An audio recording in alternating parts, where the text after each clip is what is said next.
নমস্কাৰ। আজি আকৌ মই শ্ৰী ভাস্কৰ কুমাৰ শৰ্মা অধিবক্তা গুৱাহাটী উচ্চ ন্যায়ালয় আপোনালোকৰ সন্মুখত উপস্থিত হৈছোঁ এটা নতুন আইনৰ বিষয়বস্তু লৈ। এই নতুন বিষয়বস্তুলৈ যোৱাৰ আগতে মোৰ যিসকল নতুন দৰ্শক তেওঁলোকক মই অনুৰোধ কৰিম মোৰ এই চেনেলটো যাতে ছাবস্ক্ৰাইব কৰি লয়, লাইক কৰে, শ্বেয়াৰ কৰে আৰু কমেণ্ট কৰে।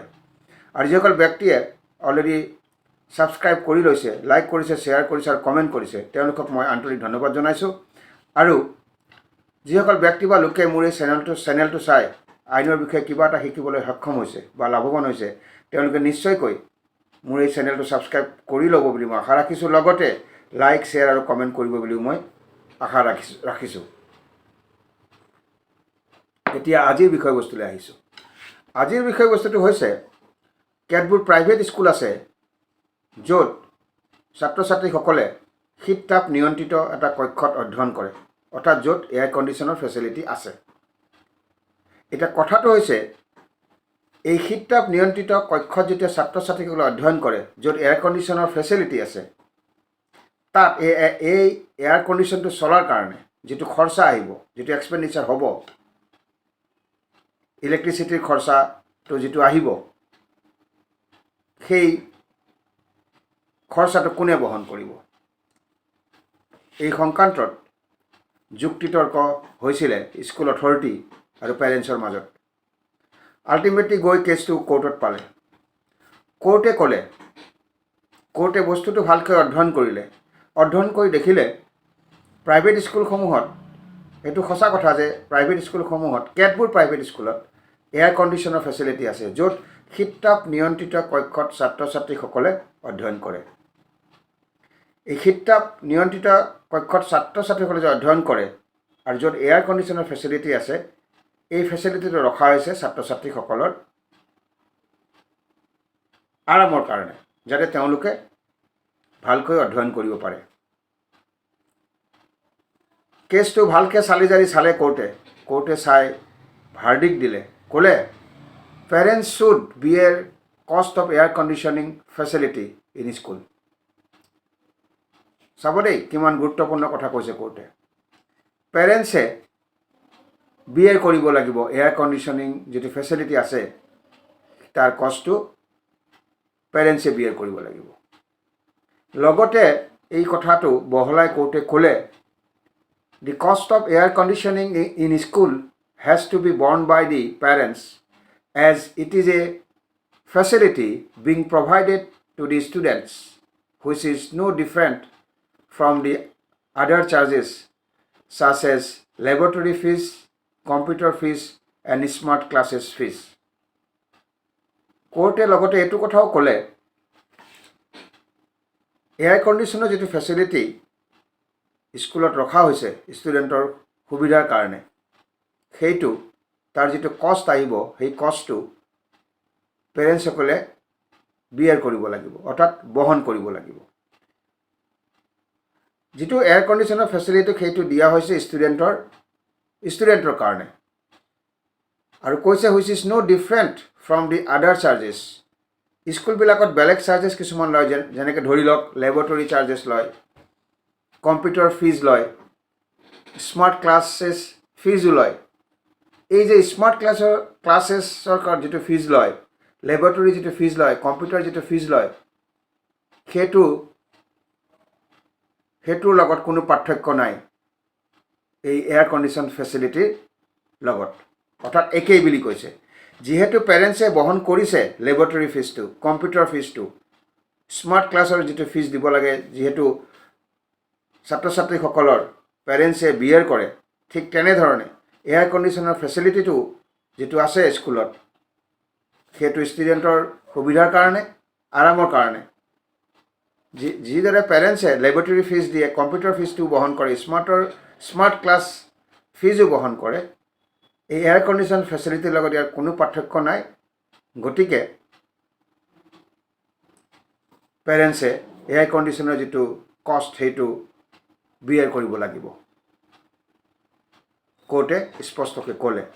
লগতে কোৰ্টে এইটোও ক'লে the parents whilst selecting the school, পেৰেণ্টছে যেতিয়া কোনখন স্কুলত নিজৰ শিশুটিক পঢ়াব সেইটো যেতিয়া সিদ্ধান্ত ল'বৰ সময় আহে, the parents while selecting the school have to be mindful of the facilities and the cost of the facilities provided to children in school. যেতিয়া পেৰেণ্টছে এখন স্কুল সিলেক্ট কৰে নিজৰ শিশুটি পঢ়িবৰ কাৰণে, লগতে এইটো তেওঁ মনত ৰাখিব লাগে পেৰেণ্টছে তাত কি ফেচিলিটি আছে আৰু এই ফেচিলিটিবিলাকৰ কষ্ট কি, এই বিষয়ত পেৰেণ্টসকলৰ এটা নটিছত ৰাখিব লাগে পেৰেণ্টসকলে। অৰ্থাৎ যেতিয়া পেৰেণ্টছে স্কুল এখন সিলেক্ট কৰিব তাত কি ফেচিলিটি আছে এই বিষয়ে পেৰেণ্টসকলে জনাটো উচিত।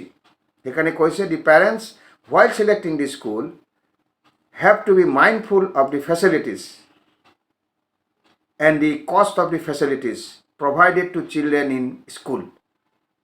স্কুলখন সিলেক্ট কৰাৰ আগতেই তেওঁলোকে যিখিনি ফেচিলিটি ষ্টুডেণ্টৰ কাৰণে ৰাখিছে সেই ফেচিলিটিখিনিৰ বিষয়ে পেৰেণ্টছে জনা উচিত আৰু তাৰ সেই ফেচিলিটিখিনিৰ কষ্ট কিমান, কষ্ট কি সেইখিনিও তেওঁলোকে জনাটো উচিত যিখিনি প্ৰভাইড কৰে স্কুলখনত চিলড্ৰেনখিনিক। লগতে আৰু এটা কথা কৈছে কোৰ্টে, the financial burden of providing such facilities cannot be fastened on the school management alone. Financial যিটো বাৰ্ডেন থাকে এনেকুৱা ধৰণৰ ফেচিলিটিখিনি দিয়াৰ কাৰণে ফিনান্সিয়েল যিটো বাৰ্ডেন থাকে সেইটো কেৱল স্কুল মেনেজমেণ্টে অকলে বহন কৰিব লগাটো উচিত নহয়। মন কৰিব, মই আকৌ এবাৰ কৈছোঁ, the financial burden providing such facilities cannot be fastened on the school management alone. যিখিনি ফেচিলিটি দিয়া হৈছে তাৰে যিটো ফিনান্সিয়েল বাৰ্ডেন সেই বাৰ্ডেনখিনি অকল স্কুল মেনেজমেণ্টৰ লগত থকাটো উচিত নহয়।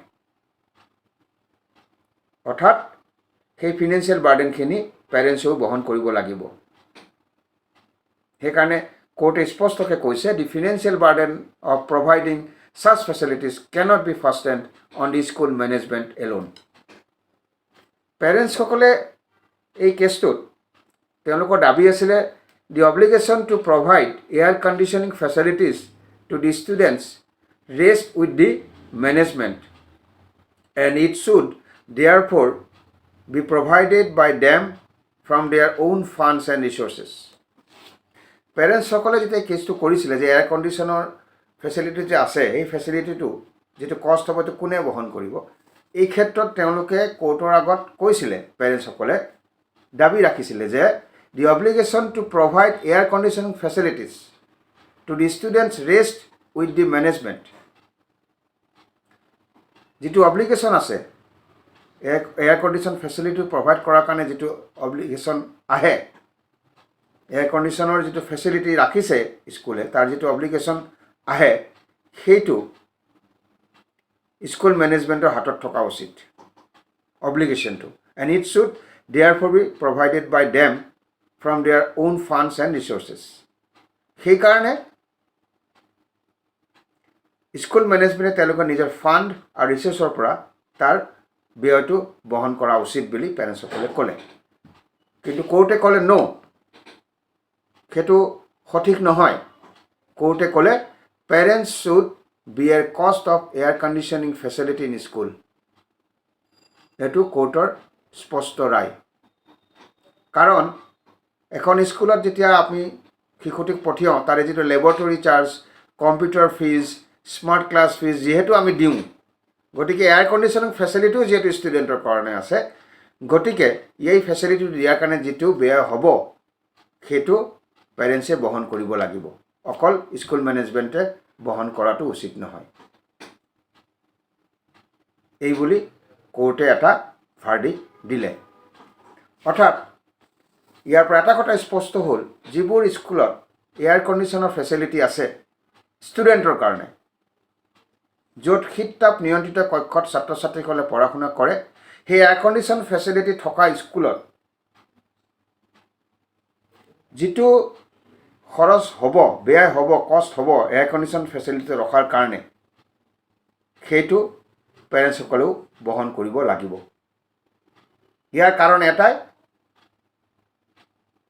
বেলেগ বেলেগ যিবিলাক চাৰ্জ আমি দিওঁ, স্মাৰ্ট ক্লাছৰ ফিজ এটা দিওঁ, কম্পিউটাৰ ফিজ এটাটো দিওঁ, লেবৰেটৰী চাৰ্জ এটা দিওঁ। গতিকে ইয়াৰ লগত কোনো পাৰ্থক্য নাই বুলি কোৰ্টে কৈছে। সেইকাৰণে parents should beer cost of air conditioning facility in school.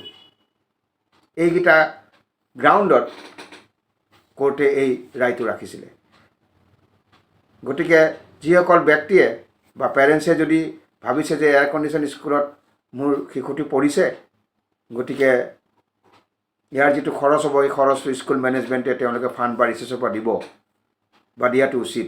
এই কনচেপ্টটো কিন্তু পেৰেণ্টছসকলে মনত পোষণ কৰি ৰখাটো উচিত নহয়, কাৰণ কোৰ্টে স্পষ্টকৈ কৈছে এয়াৰ কণ্ডিশ্যনিং ফেচিলিটিটো কেৱল স্কুলত ৰখা হৈছে ষ্টুডেণ্টৰ কাৰণে।